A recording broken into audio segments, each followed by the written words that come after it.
This video is very long because it covers several different topics. I could have made a bunch of different videos surrounding the Zeekerss franchise, but wanted to get this out as an overall project.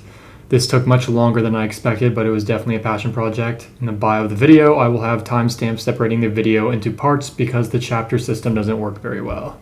In addition, I've seen a couple comments from my other videos telling to make a script because I rant on about things a lot. So I did. Want to guess how long it was? 14 pages, single-spaced. When I view narratives that come out kind of like in this newer generation of gaming and YouTube and a bunch of other crap, a lot of things that I really enjoy liking to solve are complex little storylines or lore things. This probably comes from the fact that I'm a FNAF junkie, but that horse has already beaten too much to death, so I don't think I'll ever make a video about that. Plus, the series is derailing in ways that would be more of a game review than a lore video. For my first narrative analysis video, I wanted to talk about something that had massively pinged my radar in the following year, this being Zeekerss' game, The Upturned. Not just The Upturned though, as the creator, Zeekerss RBLX, is most notably known for his game, Lethal Company. Quite a few of my early test videos were about Lethal Company, but to say it's my favorite Zeekerss game isn't totally accurate. It is true that Lethal Company certainly has fallen out of the mainstream pipeline, however, it still continues to update to this day. I purposely waited from playing the game until a couple more content updates, mainly so I can experience more content when coming back on a future date, but my withdrawal from playing the game doesn't really hold up over time. Perhaps I'll make an ultimate review and lore video for that game later, but TLDR, it just needs more horror content faster. Although the story of Lethal Company is captivating, it will not be the main focus of my video. I encourage anyone interested in knowing the lore of Lethal Company to wait until a clear story direction presents itself in a future update, as the lore of Lethal Company right now is just a lot of reading about a dead dude. Instead, I will be focusing my time on Zeekerss' more intentionally story-driven game, The Upturned, whilst also dissecting some of his other single-player experiences. This is not to say I won't relate them back to Lethal Company in manners that may suit my lore analysis, but major elements of the story for Lethal Company will be mainly ignored, like that big monster that eats gold planets. Some of Zeekerss' less appreciated game follow as The Upturned, Dead Cedar, It Steals, and his upcoming game, Welcome to the Dark Place. His real debut with popular games started with It Steals. I remember seeing a lot of YouTubers like Markiplier cover it all the way back in 2020, and it certainly built up the way to Lethal Company being as successful as it was. To try and add some really new insight into the Zeekerss lore, I also tried looking for his Roblox account, because the RBLX in Zeekerss RBLX stands for Roblox. And I found a lot of games that I thought I should mention. For the pacing of the video, I put them all in a separate video, mainly because when I looked at all the footage that I had, it was too much just for this video. The pacing of the video would be even worse than it already is, and there's no real good place in my videos like format or script to really like slide it in. On screen, I'll put a little thumbnail here and you can check my bio of the video for anything on that. However, for anyone who has seen that video, it's kind of safe to say the games are kind of a mixed bag. Ultimately, no, there is no lore significance in these games that I dissected. Most of the stories are kind of secular to themselves. Unfortunately, also, some of Zeekerss' games are actually lost media, as some games were discontinued, like Zeekerss Dark Mansion, which I was unfortunately looking forward to playing, Zeekerss Dark Mansion 2, and Forest of Dreams, and I think Demise. It is possible he took these down because he might use them for inspiration for a future game, but I'll be real, I don't think so. Meta-analytically, the only real inspiration I can say for certain is through reading the bios of some of his active games. A lot of talk about Zeekerss' inspirations for making the games he made ultimately reinforce an insertion that I make later in the video. I also checked over his trailers on his YouTube channel for the games that were not working or not present on his account, but there was nothing lore-wise there either. Closer to the end of the video, I talk about how I vetted all his media accounts for anything for lore as well, so you can kind of wait for that. Getting to the main focus of this video, besides covering Zeekerss' hidden gems, this video is by far meant to tackle the lore of specifically his game, The Upturned. Weirdly enough, I haven't seen anybody even try and dissect the lore. I spent a solid hour looking on YouTube and Twitter and a bunch of other stuff, but besides the wiki, I really didn't find anything. The closest thing I found was a video of a guy who said, "Oh, this is the lore of the Upturned," but when you click on it, it's just a gameplay video. When I first played the Upturned back in July, it had been the first time in a while that I had played a single-player experience. I love single-player games, but it was a hard genre to live up to for me, and I just ended up dropping a lot of the games before I could get invested. So when I played the Upturned, I was immediately hooked.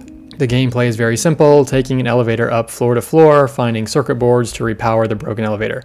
It follows a very simple level-based system where every couple of floors the elevator breaks. You play a level, then get back to the elevator, and then you move on to the next one, whilst also kind of hearing the story. I'm not sure what you kind of call this kind of game, but it is certainly a spin on games where you get a ranking for speedrunning a game or playing it well, even though you eventually learn that the ranks that you get don't mean anything. For the sake of this video, I'll just call it an Angry Birds type game, because, you know, you get those stars at the end of Angry Birds. That was the only other game I could think of that I wanted to mention. The big captivator for this game was the mysterious story. I'll start with the nitty-gritty of it in my next segment, but the overall story surrounds the fact that you, the player, just died and got sent to the afterlife. In the afterlife, you find a strange hotel in the middle of nowhere, where your goal is to take the elevator to the top floor to find the room you will be spending the rest of eternity in. But unfortunately for you, the elevator keeps breaking due to a massive electrical storm outside, and you need to keep finding new ways to finally find your resting place. So before I get started with this very long lore drop, this video will contain plenty of very in-depth spoilers, because this game is literally unanalyzable without them. So yeah, you were warned. The best place to start with a story, honestly, is at the very beginning, chronologically. But I will be jumping around a lot, so don't expect a full retelling of the story. The only thing you do before the actual starting of the game is make a name, but the name creator doesn't really let you actually type your name out. This is probably a joke, but it is interesting to note. Once the story begins, the game starts by getting off a train in the middle of nowhere. This is literally one of the 2 times you are actually on the outside of the hotel during the game. Seeing that you have departed from a train, an interesting to note is that there are silhouettes still present on the train, meaning that you got off the train and people or things are still on the train going to another stop. As you explore the foresty wasteland of trash and other things scattered around, you eventually come across a hotel. Thematically, the Upturned refers to the hotel, which, as you learn later, is not actually as tall as it appears. The rooms you see in the cinematic introduction to the hotel actually have nothing in them. Instead, the biggest plot twist in the game is that the hotel actually goes downward. The majority of the lore in the game is going to come from the character you meet when entering the hotel, this character being named Ikabod. Ikabod is the founder and innkeeper of the hotel, but another very important and crucial part to Ikabod's character is that although he is the founder, he sold the property of the Upturned Hotel to the game's main villain, Mr. Sob, although I will talk more about him later. It is important to note that the hotel did exist before he came here. That'll come to be a bigger thing later on. Ikabod's nature is very innocent, and although he sold the rights away, there are plenty of quality of life rooms you see in the initial phases when moving down the hotel. From an aquarium to a library to a mall, all the early floors, although contaminated with monsters, all seem to serve a complementary purpose to the living experience of the hotel. The further you go down, the more depraved the place gets, to the point where eventually you are trapped by the main villain in order to kind of like fulfill his evil plan. This procedural shift of the hotel refutes the idea that Ikabod's hotel started going upward, but rather was always intended to go downward. Mr. Sob did not change that idea when the position of power changed. Up and down have a very negative and positive connotation in the religious context of the afterlife, as Mr. Sob's downward trend demonstrates the evil of hell as you sink into the ground, whilst the climb upward is seemingly to heaven. As Ikabod does not initially climb upward, to say that he is ultimately innocent is a fallacy. But this argument only works in the context of this being similar to Abrahamic religious ideas. As you will slowly begin to see, the context of the afterlife is the entire backbone for the game. Thus, although using terms that are used in Abrahamic religions, this is not the same afterlife, if that was not already apparent by the game's art style. Interesting to note, however, is that climbing upward would also contrast against Ikabod's goal that you will see later in my little analysis.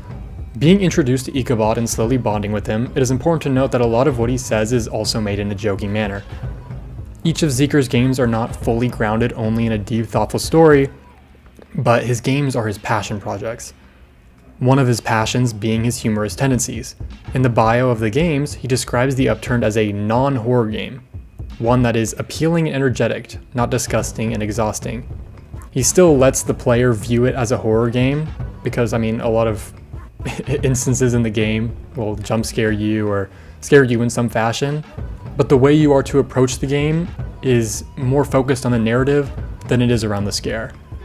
Just because Ikabod's nature can't be taken fully seriously doesn't mean that the context of the situations in the game aren't meant to be taken at face value, and not everything can just be dismissed as a joke.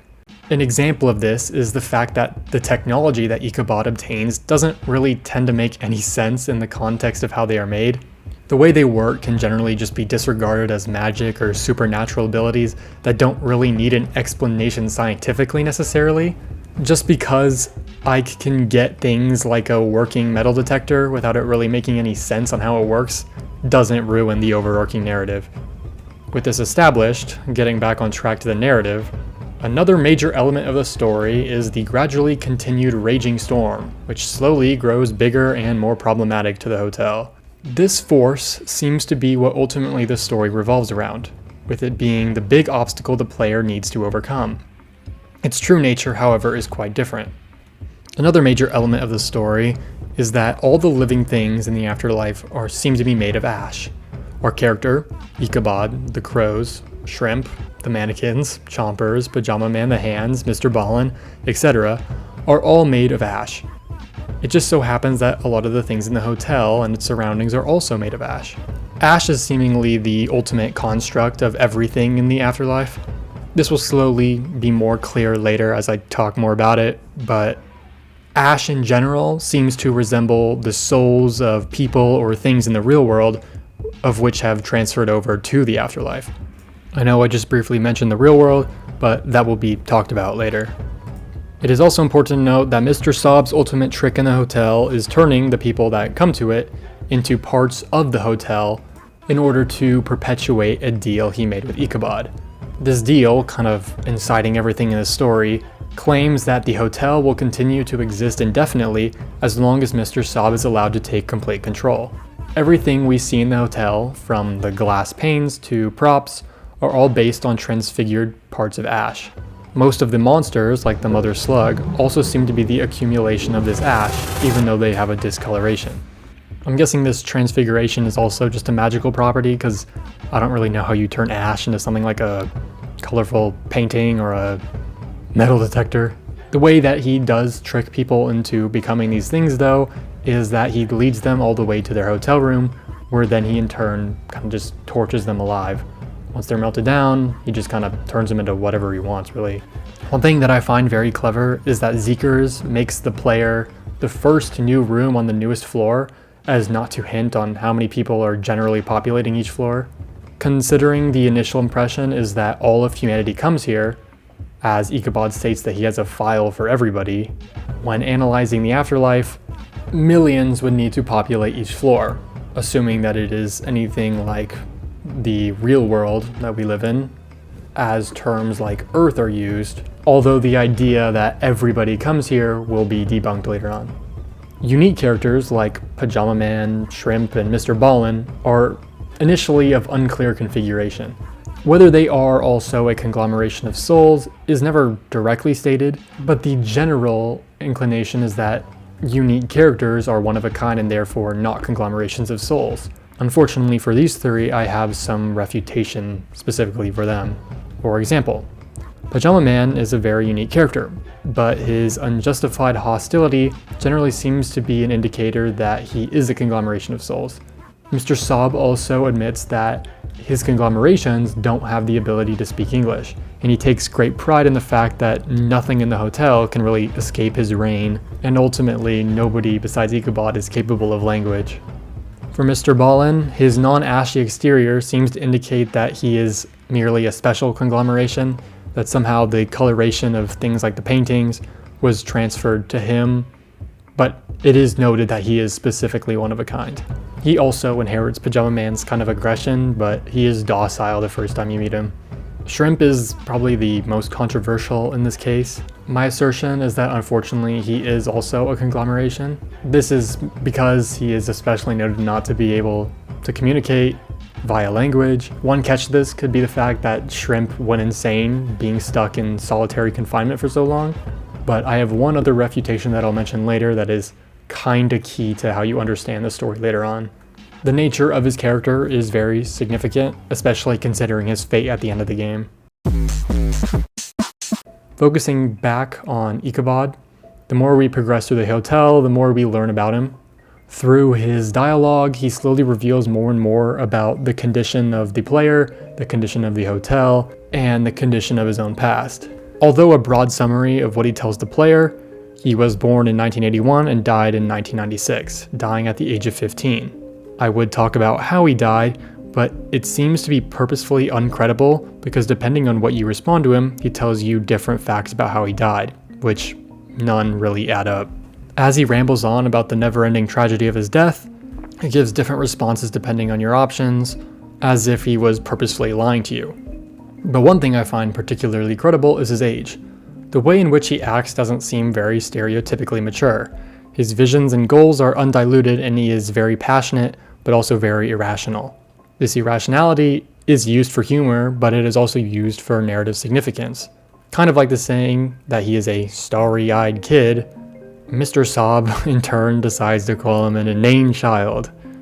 This relationship not only establishes kind of like a age dynamic between Mr. Sob and Ikabod, but it also gives an interesting parody to their motives. Mr. Sob is a character with an unknown origin whose true presence is really only briefly shown and shrouded intentionally in mystery. As the main force of evil in the story, a lot is to be theorized. His introduction is just after Ikabod receives the package containing the history of mankind, and he frequently talks to the player, telling them about the futility of their survival, and eventually reveals his goals of turning everything into ash to perpetuate the hotel. Ultimately, his motives seem to be in fear of the storm, as his nature is chaotic and unpredictable, but the hotel deep in the ground keeps him safe from its impact. An additional driving motive for this goal ultimately comes from his belief that death is a scam, where his experience in the afterlife has taught him that not only was his life pointless, but even in death there is no absolution. In this afterlife, he was still continually faced with the human emotion of fear, regardless of his now divine circumstance. When taking over the hotel, it seems that his initial goal was not to torment the people of the hotel, but rather free them from their own existence. As he mentions, when melting down the people, the only thing that remained was their eyes. This could mean that the eyes of the ashen creatures aren't made of ash, but honestly, when looking into it, it really doesn't matter whether they are or not. Important to note, however, is that our character doesn't even have eyes. The implications of this I will dissect later.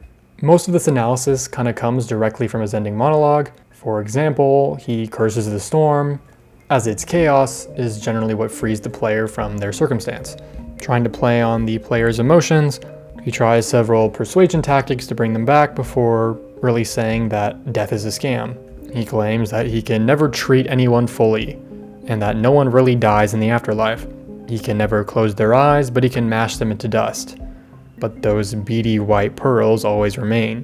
Beady white pearls also kinda hinting at shrimp, maybe I'll talk about that later. One important thing he does say is that the storm wants to gain our trust, lead us outside, and then leave us lost and afraid. I will definitely talk about this later, but he does kinda hammer the head of the nail on that one. Finally, in his last words, he reveals his fear of death as he claims that he wants to last forever. Well, actually, his last words are that we're all the butt of a cosmic joke, there's no punchline, and that there's no end. But these words kind of imply something different that I'll talk about later. Really though, he's just kind of talking about the lack of a god, really, where there is no external control mediating everything, but funnily enough, he's actually wrong, in a way. When getting into the overarching duality of the story between the real world and the afterlife, this is kind of where the biggest place of analyzing the lore begins. The first assumption you must make is that the time in the real world and the afterlife passes relatively the same. If it didn't, then there is no real simple lore theory you can make, as everything is ultimately kind of thrown into chaos. This also notes that the afterlife is not transcendent of the principle of time. When looking at the context of the real world, it's already pretty clearly spelt out in the story and isn't subject to much questioning. It really doesn't have many overarching lore questions unrelated to the player.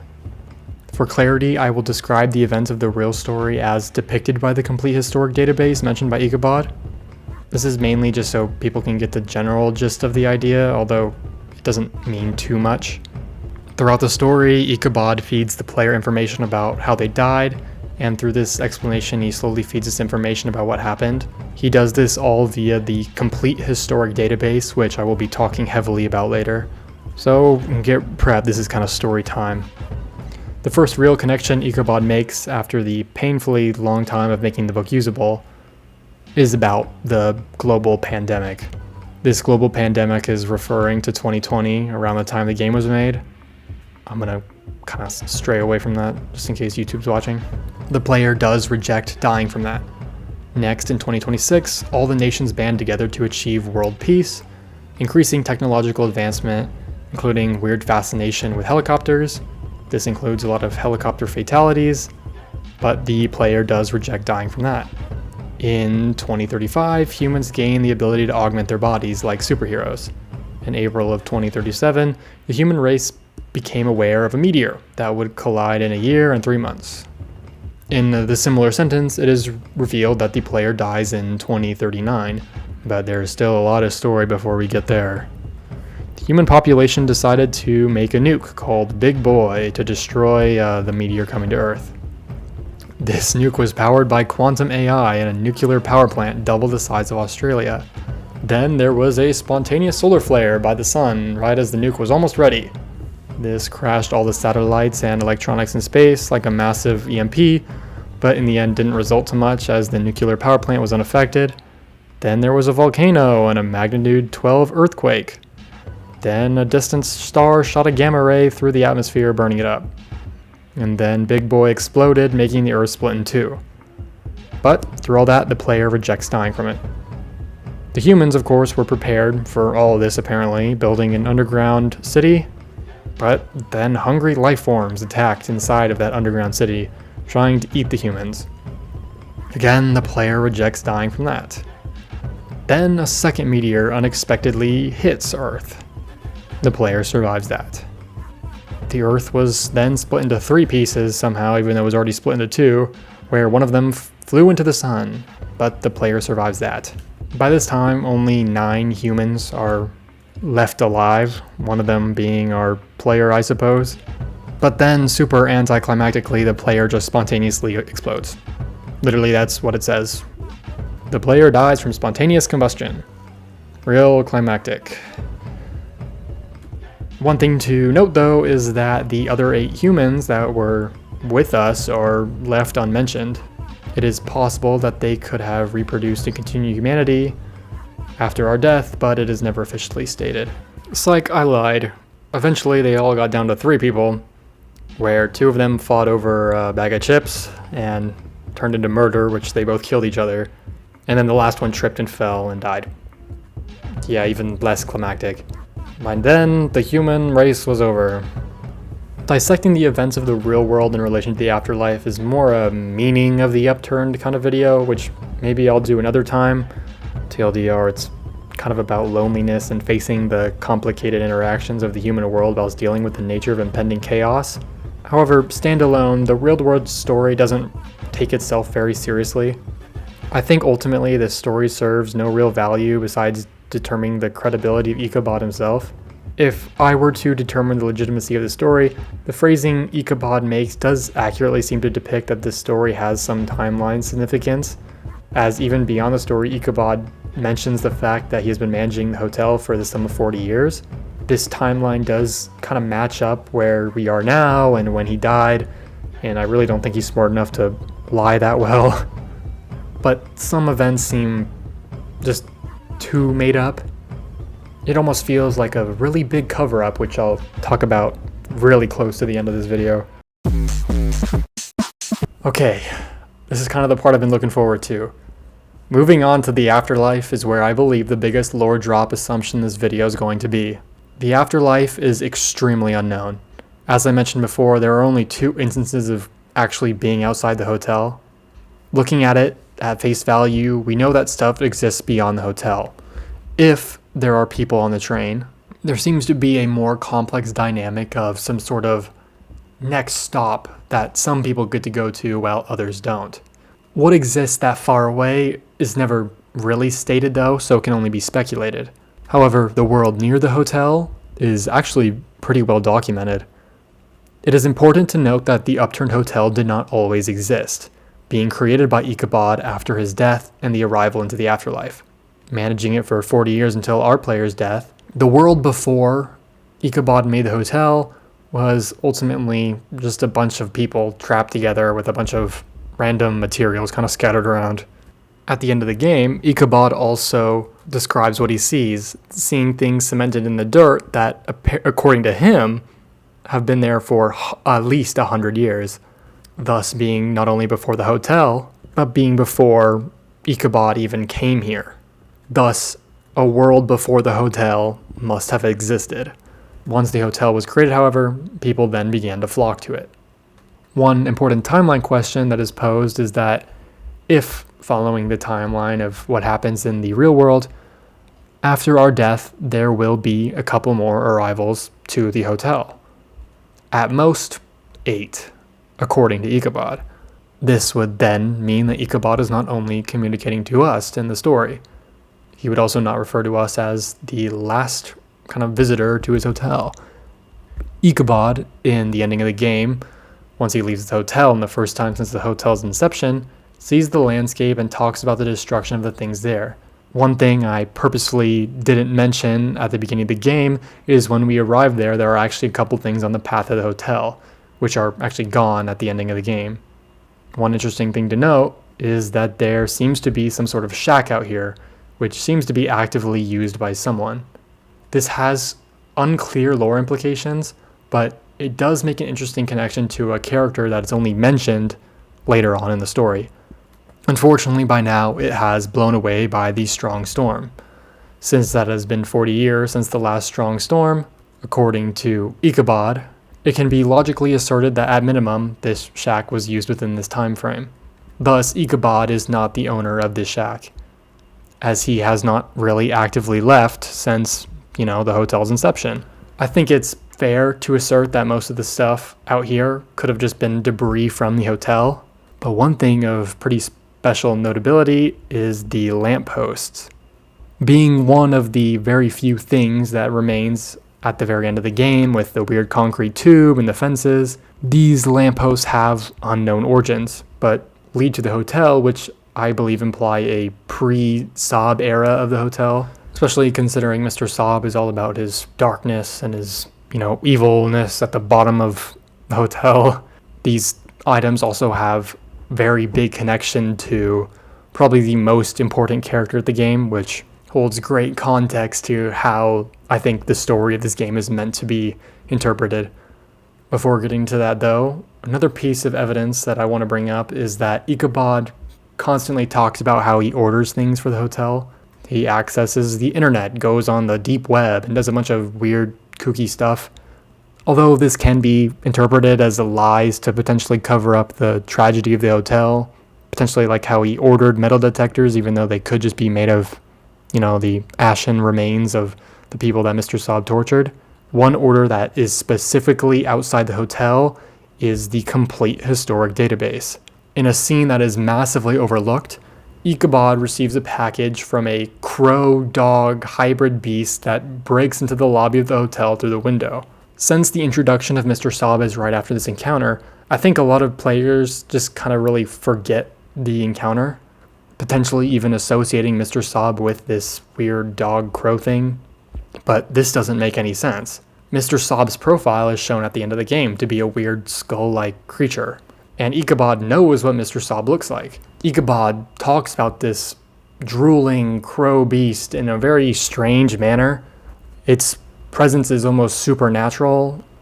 He describes it as a very unusual breed of dog, but then realizes that he needs to be more friendly as the hostess of a hotel, comes up the counter, but when looks at the creature, 1,000 images flashes through his eyes all in 2 seconds. The authority of this creature generally seems to be a lot more divine than just the regular creatures you see in the hotel. In a theory that I'll kind of get to later, it almost has the presence of an angel. But eventually he, after kind of going through this weird traumatic image thing, after curling up in a fetal position and then getting back up, he gives it a dog treat. But the treat was torn out of his hand, and before he knew it, there was another loud swoop and shattering. The thing was gone, and another window was broken. One weird thing he doesn't mention is that it was more of a bird than a dog. You know what also has wings like a bird? An angel. This connection that I'm making to angels isn't really a big thing, but it is kind of interesting to note considering what I'm about to say. The most critical part of the interaction between the bird-dog thing and Ikabod is, I think the best way to describe it is how Ikabod describes it, saying that the weird bird-dog thing is a giant carrier pigeon from hell. When looking at the thing that was left on his desk at the front office, he sees that it is a package. Ikabod specifically says that the package is specially labeled with the phrase classified, from the king's aides to the 2 children in a trench coat. Since the game is very silly, I don't think really anyone widely regarded it on their first take of the game, but its implications change the world building of the Afterlife entirely. Since it is already established that the world of the Afterlife is much bigger than initially proposed, there must be characters beyond it. From this one sentence, we can contextually gather the inclusion of a king, his aides, the messenger, and the 2 children in a trench coat. I think the trench coat pretty much refers to the hotel, with the 2 people being either Ike and the player, who both want the database, or Ike and Mr. Sob as the owners of the hotel. This, I believe, makes more sense as they are both extremely childish in their notion of hiding from the storm, and acts as a pseudo-shipping address as Ikabod claims to order this from the dark web. Also, as a shipping address, it says it's to these people, and considering Ikabod just got the package, kind of implied. Contextually dissecting who the package is from, I think the king's aides are the people who run the knowledge of governing the real world. They are clearly the owners of the complete historic database, as they are the senders of it. Since their existence is really only contained in one phrase, all we can really refer to them as is being the senders of the package. Because of how my theory is about to continue, I believe that they probably play a more prominent role in the management of the Afterlife as some sort of kingdom. Since the messenger is the dog crow creature, the only person unresolved is the king. For there to be king's aides, there must be a king, and for there to be a king, there must be a kingdom. The only candidate I believe possible to be such a good fit in the existing narrative is the Deity of the Sun. The Deity of the Sun, which is an unofficial name by the way, is the character found throughout the murals in the story. This thing denotes the idea of the morning and the escape from the storm. The morning being escape from the night, and the sun being an escape from the storm. Ultimately, at the very end of the game, he presents himself, scorching the player to ash and seemingly into oblivion. His character is mainly a surprise to the players who don't read the text on the walls, but still his contextual information is even less present than Mr. Sob. No direct motive of this creature is clear, but its speculation is very important to the lore. An interesting context of the Deity of the Sun is that it must have been seen by residents of the hotel, as murals could not exist unless someone had already seen it. 2 specific messages I wanted to talk about were one, of course, its denotion on the wall, but the other, stating, "I'm not crazy, you're blind. Dismiss me, I don't want your lessons, his are patient and kind." Being in the lower floors of the hotel, this is clearly referring to Mr. Sob and the Deity of the Sun. This phrase is a person writing on the wall that they are not crazy and that everyone around them is blind, where everyone is approaching Mr. Sob in order to kind of like escape reality, ultimately being melted down into absolutely nothing so they no longer have to exist in this torment. The phrase "dismiss me" is just kind of an extenuation of people thinking that they're crazy. The phrase that "I don't want your lessons, but his are patient and kind" is referring to that the person who wrote this message doesn't want Mr. Sob's kind of like conclusion to reality, but instead wants the ones that are more patient and kind as given by the deity of the sun. Unfortunately, the context of this message allows it to be flipped either way. Facing the storm as a lesson of the deity of the sun isn't exactly patient and kind. Not only do you have to face fear, but you also have to be scorched into oblivion. But the other existence is being scorched to oblivion, but slowly being scorched to oblivion. It is possible that everybody speaking to the person who wrote this wall wants to escape from Mr. Sob, but this person is the only one that wants to stay with Mr. Sob because even though they're getting scorched either way, at least they don't have to face their fears. Regardless, either way, it has great significance. Another mural that potentially kind of like adds onto this is the mural saying, "Am I wrong about it all?" It's written in a similar font to the other message, so it seems to be written by the same person. This could be like a moment of coming to clarity, realizing that the deity of the sun's ultimate ending is a lot better than Mr. Sob's, so he was wrong that choosing Mr. Sob over the deity of the sun is the good ending.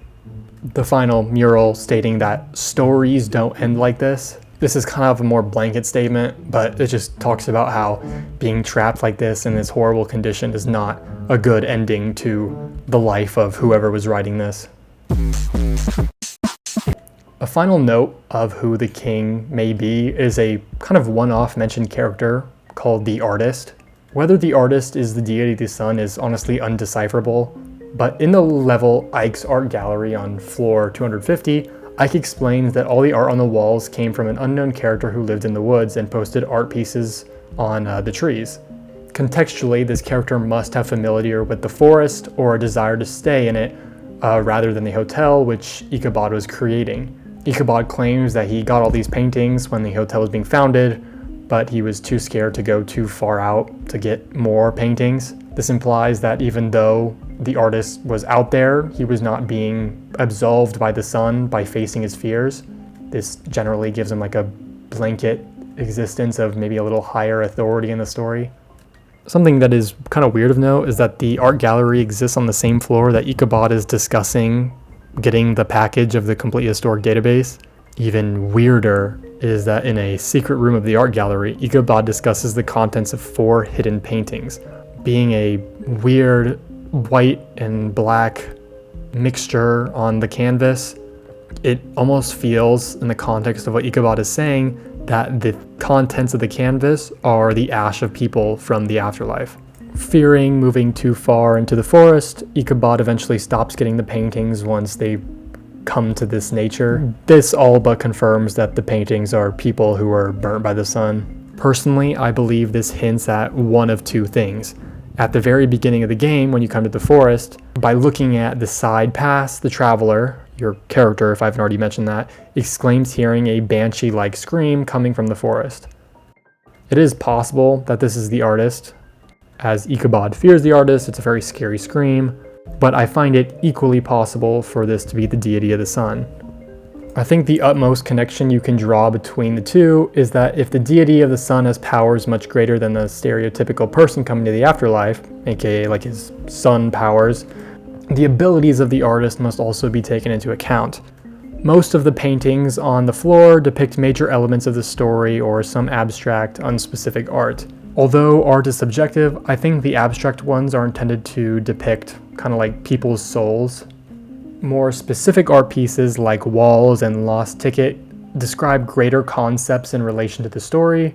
Whether Walls is intended to depict the hotel or maybe even the shack outside is not entirely clear, but it certainly depicts some structure intended to be safe from the storm. Lost Ticket seems to imply a losing of the ticket in order to keep riding the train, implying the player is kicked off the train rather than being allowed to continue to the next destination by having the ticket. In full analyzation of the more ashy looking pictures, those who ventured far out into the forest were likely reduced to ash by the deity of the sun due to the fact that they were willing to face the chaos of the storm rather than hide in the walls of the hotel. With all that has been previously said taken into account, an overarching theory of analyzing this world is that the hotel is a transitioning place for people who have unfinished business, acting narratively as a purgatory rather than a heaven or hell, which are both mentioned in the story. The ultimate cruelty of Mr. Sob's ploy is that he traps people who are intended to face their fears in purgatory before they can find their conclusion, as the player does through the journey of the story of Upturned. When viewing the storm in this context, the storm could be the degree of freedom leaving the hotel. Since Ikabod, the player, and Shrimp were all being exalted, the storm grew super strong. This abandonment as the last of mankind able to find absolution creates a pseudo-self-fulfilling prophecy, with the rest of humanity either in heaven or some higher plane of existence in which the train takes them to. This story, I believe, is significant because it shows the shutting down of the Upturned Hotel, thus bringing a conclusion to mankind being able to seek to free themselves from purgatory. Mr. Sob, being the only human in existence to be left in purgatory, in the end creates his own living hell. Separate from the existence of a real hell, he has only created his own hell in purgatory. Rejecting the concept of death, his soul is transfigured to look very similarly to that of a human skeleton, retaining the idea of his fear as an emotion of humanity rather than something of divine absolvement. One interesting mural also present in the story is the horse is on its rider and is swiftly arriving. One unique attribute of the deity the sun is that it is two separate entities, a horse and its rider. Because of the nature of this depiction, I believe it is more accurate to say that the horse is the basis of the king, because the existence of the creatures in the Upturned have basis on their physical forms. The soul exists as a reflection of kind of like consciousness. People's forms throughout the story really depend on who they are as a character. As just mentioned, Mr. Sob's character is very human-like because he retains his humanity in the afterlife and ultimately clings onto it. One mural that really brings this home is the one that says the bones are fake. This refers to Mr. Sob's bones, who are not made of real bone as a creature who has died and passed into the afterlife, but rather of ash that merely look like bones. But creatures like Ikabod are configured in very strange ways, especially in like height. I'd also add Shrimp into this category, but the fact that he is a transfigured soul doesn't really bode well with that. Looking back at the deity the sun, the horse nor its rider have eyes. This may depict a higher status as creatures that are significantly important to the world building of the afterlife. One speculation of similarity is that the player also does not have eyes, which when looking at the two, it seems almost as if the thing riding the horse is potentially the first thing to maybe exalt from purgatory, whilst the player exists potentially as a last. This is even furthered by the fact that they have a very similar appearance. This ultimately could imply some sort of time paradox that creates some sort of indefinite loop between the existence of humanity. This is then furthered by the fact that Mr. Sob's final words are the fact that nothing has an end because it all just eventually repeats. Of course, that could also just refer to death, so most of this is just generally speculation.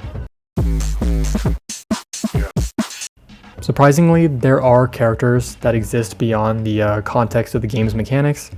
A couple extra characters that are mentioned throughout the story in passing is one stated by Mr. Sob, being a person 30 years ago who got stuck in the sewers just as we did. Another is the first resident of the Upturned Inn. The first resident of the Upturned Inn is said in passing to be a person who Shrimp looked weirdly like. Since the eyes of Shrimp are the most prominent feature, it is important to note that they are likely one and the same. Mr. Sob in his ending monologue discusses how the eyes are the only part of the soul that he can't destroy, thus dooming the souls to be stuck in their ashy, conglomerated exteriors. As also aforementioned, the fact that they cannot speak after being torched gives the right to believe that Shrimp's eyes are really the only thing that remains of the first inhabitant. One unclear fate of people of the Upturned Inn are the ones who came before Mr. Sob took over, but if Shrimp was the first inhabitant of the hotel, their fates are condemned as well. Going back to the horse and the rider, Although they both seem to be creatures of ash, they are invulnerable to the sun, thus their status must certainly be elevated in some nature. Being of ash may contradict their utmost divinity, kind of like a god who would have existed before time. But it is possible the hierarchy of the afterlife present with the king, his aides, and the messenger originate potentially from human origins. This would strengthen the hypothesis that time flows as normal within the afterlife in the real world. With all this context behind what the afterlife is, it is more important to clarify what the grand scheme of the afterlife is in regards to what, as previously mentioned. Seemingly, this place exists as a transition period in a metaphysical afterlife. There is a very great similarity to the religious ideas of purgatory. A common trope in multimedia is when in a transitioning period in life, you kind of forget the essence of your being and you are constantly lost in search of your identity, which is definitely a massive theme in the story considering the player doesn't remember. Ikabod certainly doesn't seem to be telling us the truth, and it's entirely glossed over and throughout the game just as a lot. Existing as a transitioning period to heaven, this place exists as a purgatory where people are forced to face the ultimate fear of human chaos and the ever-changing nature of the real world in symbolic nature through the wind. Ultimately, with the creation of the hotel, however, Ikabod unfortunately damned everyone who stayed in residency from the wind, in turn delaying their ultimate salvation. In religious parallel to the devil, Mr. Sob furthered this unintentionally bad idea by digging the hole even deeper and ruining the fates of all those damned to purgatory. He ultimately seems to be in denial that death isn't a scam, which he continuously asserts otherwise. Philosophically, this has some prominence to it that makes it more secure as a theory because it can be argued that all circumstance of human interaction that creates turmoil comes from confusion and the intensive chain of consequences between human interaction. But, I mean, that really, again, just goes to the meaning of the game. Getting back to more of the overall structure, the religious symbolism that Zeekerss uses isn't directly apparent. Certainly, over the years, religious apocrypha has gained a lot of mainstream popularity in horror and pop culture, which I certainly believe Zeekerss takes some inspiration. A crucial example of this is in the ending of Zeekerss' game Dead Cedar, where the final quote of the game directly refers to the devil. Not that this really matters too much, considering this is Zeekerss' own telling of his own kind of like narrative afterlife. But I was going to ask him if he was religious on Discord, but his DMs are off. Since I've already been alluding to this, with this overall picture kind of painted, the only real major character left not fully analyzed is Shrimp. The context of existence as the first member of the hotel is helpful. Because he is condemned to specifically floor 270, the asylum, it seems that floor 270 is the transitioning period between the rule of the Upturned hotel. After this floor, the floors get a lot more sinister, whilst the floors above seem to be very lighthearted, thus implying that once this floor is reached, Mr. Sob reached out to Ikabod to switch ownership. However, this can be pretty much argued a lot, especially because stuff like the aquarium exists after floor 270, which, stuff in the aquarium isn't exactly the most nice to you, but there's already a ticket booth and a bunch of merch stuff, especially because my favorite quote in the game, Mr. Ballin really likes when you buy from the gift shop, is also in that area, which in Mr. Sob's design, there would be no need for a gift shop because anyone down there would already be burnt to ash. More so, as one of the 3 escapees at the end of the game, I believe that Shrimp acts more as a catalyst to freedom, where the meaning behind his escape is more symbolic. Since Shrimp exists as a conglomerate of souls, with only the real nature of his being the eyes of the first inhabitant, his escape ultimately shows the freedom of all these souls that have been twisted and tortured over the year or the decades, really, that Mr. Sob has done these cruel things to people, freeing the first inhabitant of the hotel up to really any of the souls that have been turned into this hotel. As a metacritical argument, it can be argued that he was really only made to be a game mechanic, as His game mechanic of continuously feeding him is pretty prominent in a couple levels, just like, the crows or really any of the other things. However, a lot of the game's imagery surrounds him, so at the bare minimum, he has some significance to Zeekerss. With the clear image of the story outlined, there is one unfortunate caveat. Most of the context of the world around us in the game exists purely through what Ikabod dictates to us and what we interpret. However, as handled earlier, his dictations are extremely untrustworthy as a source due to several components. Additionally, certain interpretations of things may be intentionally incorrect as to paint a different picture. Some great examples of this is the utter absurdity of the story behind what's happening in the real world, and even, as mentioned, his death. Of course, the game doesn't try and take itself completely seriously, but the fact that the human race is now over, yet you are the only one actively descending to kind of like the depths of purgatory, doesn't really make any sense. This doesn't jeopardize observations of Ikabod, luckily, however, as environmental context seems to add up, like the 2 broken windows and the sounds that are made through the phone can imply that the dog-bird creature was real and did happen. It is not the case that Ikabod is entirely incredible. However, as an inane child, his complex set of issues he comes to terms with at the end of the story still impact his rational decision-making. A real mixed bag theory for the everything is a lie point of view is that the only cart with a door on it for the train you get off at the beginning of the game is the one that the player gets off of. It is possible that this means everyone else on the train gets to go to the real afterlife, but it is equally plausible to assert that the shadows you see in the windows are intentionally misleading. Especially in a world where everyone's physical forms in the afterlife are wildly different, the fact the silhouettes are all the same is especially convenient.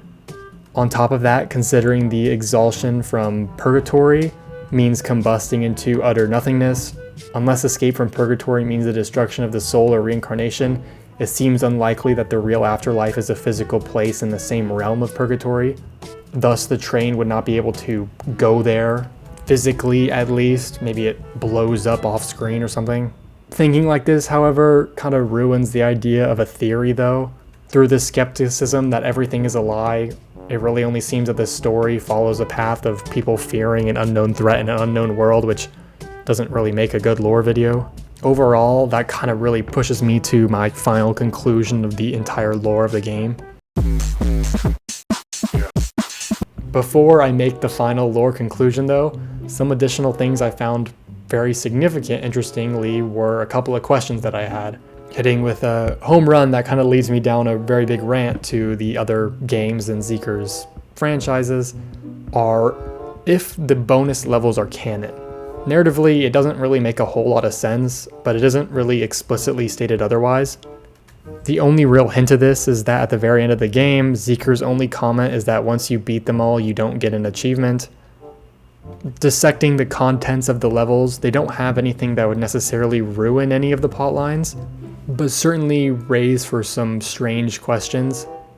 Some notable levels are levels like Mount Everest, where you get a very cryptic call from Ikabod randomly that doesn't really convey a message. Another level being The Challenge, where Mr. Ballin makes his second appearance, and Mr. Sob speaks to you about some sort of fourth wall break challenge level. Of course, the most important bonus level that's going to take me down a very long tangent is the It Steals bonus level. This level ultimately poses the greatest question. When looking at these specific bonus levels though, analyzing the other significant levels seems to be as simple as just showing that the language structure in the phone calls breaks the simple in-world conventions of speaking to each other. But then getting back to the It Steals bonus level, it introduces the possibility of Zeekerss' other games being canon within the same narrative of the Upturned. However, because of the controversiality of my statement around It Steals, I'm going to instead start with Lethal Company. Unfortunately, when talking about Lethal Company, I don't see a whole lot of connection between the worlds. The biggest, most upfront connection is the fact that Pajama Man you can buy as a plushie within Lethal Company. Honestly, when analyzing the slightly long-winded lore of what we know about Lethal Company so far, there doesn't seem to be much significant overlap between the stories, mainly because the Upturned exists as the Afterlife, while the Lethal Company exists in a pseudo real world environment, conflicting against the real world of the Upturned. It is possible that Lethal Company could be the real world of the Upturned. It certainly would match the chaotic nature of the two. There don't seem to be any crossing threads from heavy lore questions like the Golden Planet or any of Sigurd's logs, however, which actually might help a little bit. With Sigurd's dates being in the 1900s, and it actually skips past the date range of the 2020 to 2024 timeline of the Upturned, it is possible that the eradication of Earth could exist in the Lethal Company world. Or since we already had verified the timeline of events, the time frame may be in the Lethal Company world, but Ikabod could be lying about what actually happens in the real world. If the world did get destroyed, though, it would explain why people are willing to take extremely harsh jobs going from planet to planet, because kind of like the Iron Lung civilizations, people are just scavenging for scraps and doing whatever they can to extend their lives. I really wasn't going to try and bring up Iron Lung for some reason. I know that's not even a Zeekerss game, but for some reason, every time I play Lethal Company, I think of it. The lore of the game then picks back up around 400 years later in 2497, with the only other mentioned date being in 2084, according to this Reddit post I found. I'll be honest, I'm not a big fanatic about the exact timeline of Lethal Company. Whether the 8 scientists after our death decided to maybe repopulate a world that would exist 400 years later is unclear, but it is entirely possible. They would also extend the idea of the horrors you see in space, kind of directly connecting humanity to the afterlife. And it is also possible that the afterlife of the Upturned exists as an afterlife for Earth, which is kind of a scary concept, but for the cosmic horror of Lethal Company, it is entirely possible. Again, though, no real connection. All of this is hypothetical. It would be a very interesting connection, though, and would be one of the very few game connections I can actually find. In more controversial relation, Zeekerss' less-known game Dead Cedar follows the storyline of a young man who came into possession of his family's property in the woods. Exploring and renovating the property slowly reveals a sinister plotline of the psychotic nature of the character you play as. Dodging complex horrors, your protagonist slowly unlocks components of your house in order to prepare for your father's arrival. The bitter conclusion, however, is that everyone in your family and your neighbors were all zombified by your character. That really is the best way to put it. Your character reveals that your father was in the truck you arrived in, already zombified, and bringing his body to all the other people in the basement is where you eventually get your conclusion. Personally, I really love playing through Dead Cedar, even though it was just kind of like a key walk. You would just find one key, go to one place, and then another. But similar to Lethal Company, all of the context of the story just takes place in the real world. So really, it doesn't matter necessarily if the stories necessarily overlap, because you can just say, oh, it was in the real world, okay, nothing to do with the afterlife. Well, that's kind of the impression, right? However, it's unclear if the reality of the horrors you face are psychological or supernatural. At the very ending of the game, there's a very striking scene that occurs that recontextualizes how to view the game.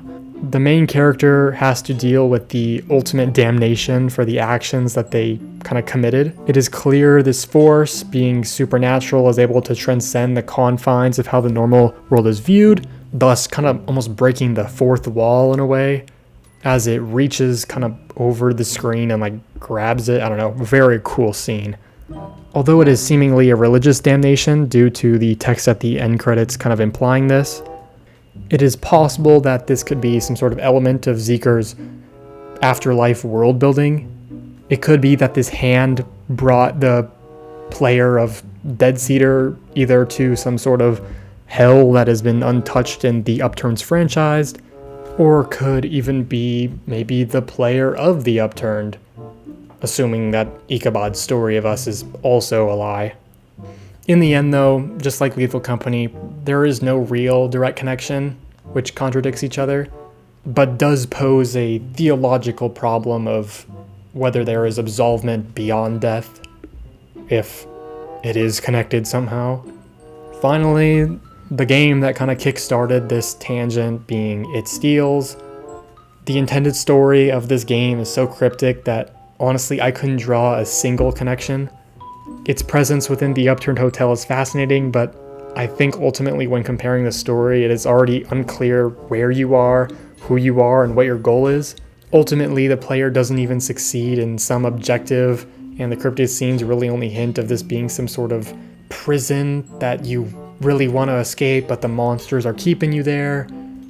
Maybe building off Deadseater, this could be some sort of version of hell that Zeekerss has in relation to his purgatory and his unshown heaven. The abstract nature of this place certainly does help with that idea a little bit. Its open areas, absurdist geometry, and the ever-changing supernatural threat don't really have any ends to tie when thinking supernaturally.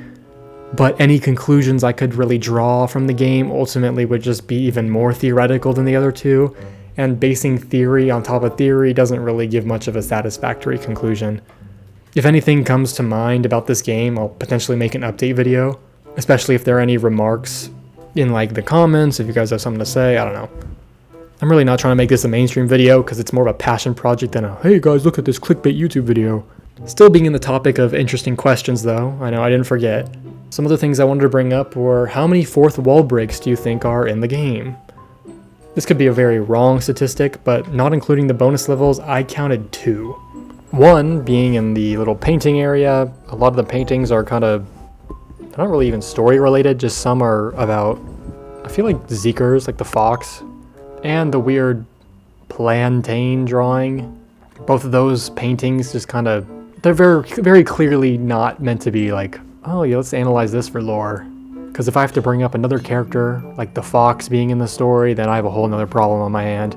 Maybe that dog is the messenger, that would be very helpful. Of course, this fourth wall break does help with the artist's ability to be very divine, but I'll be real, I'm not going to make a conclusion off of that.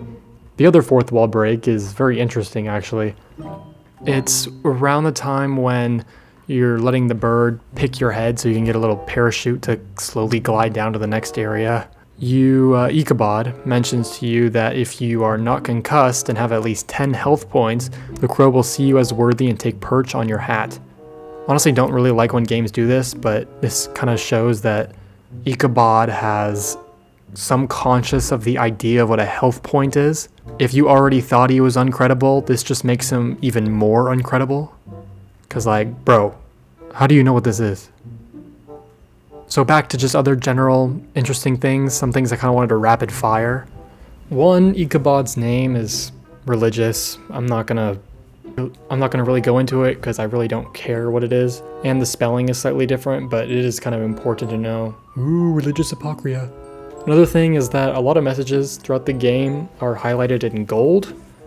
They don't really seem to have any significance necessarily. They're just kind of like key hints of the game. Who knows if there's a deeper meaning? I don't know. A slightly less significant and more lighthearted thing are some of the other murals on the walls that are unrelated to the major plot line but are still funny. I'd get photo of these on the walls, but honestly a lot of them don't really come out very clearly. Example here. So I'll just be kind of showing you the ones that are on the Google Doc. One, it acknowledges that astronauts are cool. Thus, astronauts must be in the game. I know, I'm not going to say this proves Lethal Company, but that'd be funny. In relation to this, it says that Argonauts are octopuses, which refers to the animals, or more of a group of animals, but they certainly have very similar features to octopuses. Another one is smells like shoplifting, which because you're in a sewer means that people who shoplift smell like sewers. Probably true. I mean, I don't know. I don't shoplift. I think my favorite whiteboard one is the one that says "You are where." I don't know. I think it's funny, especially considering you're lost at this part and you have absolutely no idea where you are. Unfortunately, all the other murals have at least some significance or are just little in-game hints to something. So these are all the fun ones. Another thing I wanted to mention are that game changes are important, but I also didn't want to jeopardize the sanctity of the game as it is. Using game changes gives an insight to what Zeekerss finds important, but honestly it feels like cheating. I still look through them, and it's not really much that can be said. Mr. Sob's old name, for example, was Sauber Gritch, but was shortened, so, you know. Okay, buddy. Honestly, most of the changes seem like framing differences, like how Eek's ending monologue was changed to be less creepy and melodramatic and more like emotional and kind of sad. Or like how the forest goes silent right at the ending, or how certain game clues were changed to make it more obvious. Really, I don't think a big point can be made out of this, and I'm really not going to dissect it just for some extra point here. The last thing I was going to mention in this category was how I vetted his social media accounts just for really anything of lore. So the first thing I tried to do was Twitter, but I immediately gave up because half of his posts are literally just memes and reposts of people playing his game. Bzz. Vetting his YouTube account gave me all the knowledge I know about his Roblox games, but you won't find any lore there because all the Upturned trailers are just scenes from the game. The most important thing I was going to vet was his Tumblr, but unfortunately I couldn't really figure out how Tumblr works. I guarantee you there's value there, but all I can really find is cryptic shit like this. Most of it's just fan art. I can't really tell what's significant. There seems to be some lore-seeking community here, but I can't really reach out, especially when I don't even really know how to. If I see anything upcoming before I publish this video, I will definitely make a remark about it. One key resource that really helped me in this journey is the 1.3 or version 1.3 of all the interactions in the game that was published on a Google Doc, which is publicly used, so I will put that in the bio of this video. It was made by the Ikabod Tumblr account and is supposed to be hopefully finished by Upturned Antics, but it was last updated in 2022 at a progress of 99%. I found some of the things to update, but I don't know how to. I don't know how to reach out. And in the end, it feels like it'll just be stuck in this weird limbo area. It by far has all the interactions. They're all accurate, very good.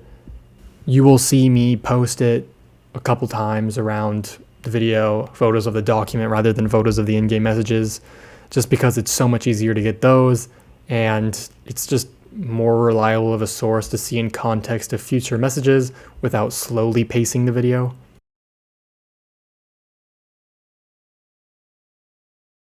So with the game's conclusion of being obliterated by the sun, what really is the overarching lore?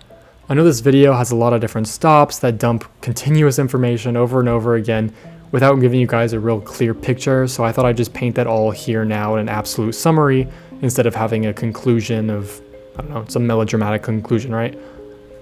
So starting with the beginning, this is the lore of the Upturned. The first notable event in the story is the arrival of Mr. Sob to the Afterlife, which is deduced to be some sort of purgatory. Having unresolved fear in the face of ultimate chaos, he lived in the forest until he met Ikabod.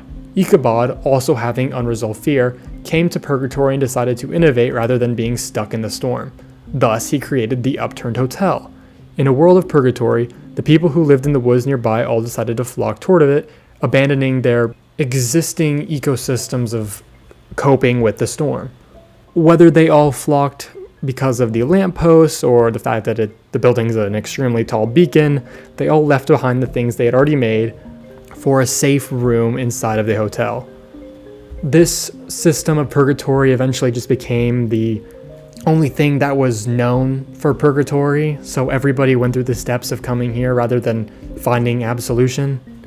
Mr. Sob, wanting this mechanism for safety, came to the hotel distraught with his condition in the afterlife, in turn making a deal with Ikabod to perpetuate his hotel forever as long as the management changes entirely. Attempting to play the role of God where he believes he can control the ultimate death in purgatory, he incinerates the residents just as the mourning does in hopes to free them from purgatory to obtain some absolute death. Ultimately, he fails, but by following the sunk cost fallacy, he keeps digging his pit deeper and deeper to protect from the storm outside, no matter the sacrifice he needs to make for it. What he ultimately rejects, however, is the world beyond the hotel and the storm. If Mr. Sob and Ikabod faced the storm rather than bunkering the hotel and misleading its guest, they would have likely been absolved of their fear in the face of the deity of the sun. Whether the identity of this deity acts like a godlike king with a heavenly structure of angels below him, or an artist who depicts the freedom of his people, freedom from purgatory ultimately means a truer afterlife.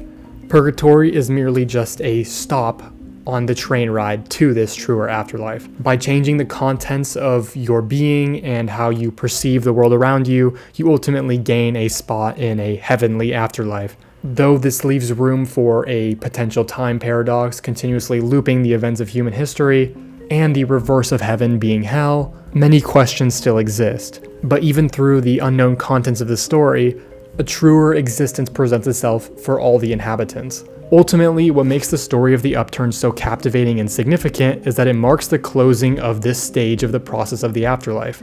Our character, looking the same as the deity of the sun, perhaps out of destiny, comes to the hotel and faces the trapped, confused souls and slowly brings them to freedom. By making friends with the conflicted Ikabod, we free the last willing escapee of the hotel. By freeing Shrimp, we free the confused and trapped souls of those tortured in the hotel. And by facing Mr. Sob, we face the only person still too stubborn to leave the hotel, confined by his humanity in face of divine circumstance. This conclusion to the hotel leaves Purgatory a blank slate, as it was perhaps once intended, a force driven by absolution regardless of what is happening in the real world. One Grand Slam thing I thought would really bring this home is actually more detail about Ikabod's name. The wiki and I seem to agree that his name doesn't really come directly from the religious concept of Ikabod, but rather from the book The Legend of the Sleepy Hollow. This could be a gross summary of the book as I have not read it personally, but the character Ikabod Crane finds a key in the clock tower of a town after Benjamin Franklin tells him that the key to success lies under the alarm clock. Why this key is significant is because it releases souls trapped in purgatory without another soul taking their place. Or so I'm told, right? Which it's a cool connection between Ikabod and purgatory again, which, is very strong in itself. But there's another layer to it. In the friendship survey that you take with Ikabod, Ikabod's last name is Key. That being K-E-E, not K-E-Y. But one thing you'll notice is that Ikabod is actually spelled wrong. Ikabod is not spelled I-K-A-B-O-D, it's I-C-H-A-B-O-D. The same way that Key isn't spelled K-E-E, but K-E-Y. Instead of being the same word, they are instead homophones.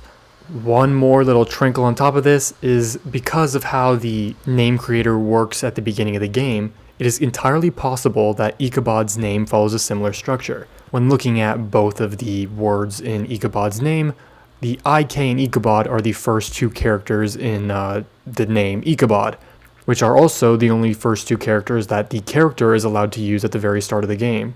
When looking at his last name, the last name selector only allows you to input 3 characters. Thus, the spelling of Key would be entirely wrong until after the 3rd character, except Key only uses 3 characters. Again, I have not read The Legend of the Sleepy Hollow, but with how fantastical it sounds, I'm almost convinced that this is just like a grand slam. At this point in the video, I've finished the audio section, so that's fun. I still need to edit the video. That's going to be a couple hours, but yeah. The Upturned honestly means a lot to me. This game is definitely in my top 10 games of all time. Whether this video does well or not really doesn't mean anything to me, but I'm just glad that someone out there could cover the lore for this game. Until next time I make a lore video, I guess, which I was planning to make one for Sky, Children of the Light, but honestly, with the footage that I already have recorded for it, I just don't really feel like it. I might come back to it at some future date, but yeah. Scarily enough, I actually don't know how long this audio recording is. Really hope it's under an hour. So I'm recording this segment after I just finished editing the entire video. Some quick things I just wanted to mention are the potentiality of a second video adding things. One important thing that I just kind of realized while making this video is that Zeekerss actually has a couple games posted on his itch.io that I didn't cover. I highly doubt that these games have any real significant lore, and I guarantee you they're all kind of one-offs for game jams, but if they ever do arise, I will make a second video on it. Some important symbols I didn't really believe belonged in the actual full analysis video because they were kind of one-off are things like misfortune. There are a couple scenes throughout the game where you go under a ladder or you do really stereotypical, like, unlucky things. These are mainly just to kind of add to the atmosphere, but it is certainly something that it needs to be taken into account to some degree. If ever there's a sequel to this game, which I really hope there is, maybe that'll come up more, but I think the fates of people are generally just a more significant topic. The ultimate last thing I wanted to talk about was actually Welcome to the Dark Place. Its name is very interesting in the context of the Upturned because, I mean, it could be hell, right? It could not. It's a horror game that he's been working on for a while, so it's possible that he takes some inspiration. The art style is very dark, it's very depressing, it's very horror-y. So what I'm really hoping from the game is to see, like, maybe this is hell. This one screenshot I always keep looking at is population is infinity. This alone makes me denote the idea of hell, which would be really cool. It would tie together a lot of things that I talked about in the video. Recently on his Twitter, he did post about how it is coming soon, right? He posted that in September, so I don't really know how soon, but I am interested to see where that goes. The last credits I'd like to give are to anybody who stayed specifically until this part of the video. I don't know who that would be, but thank you.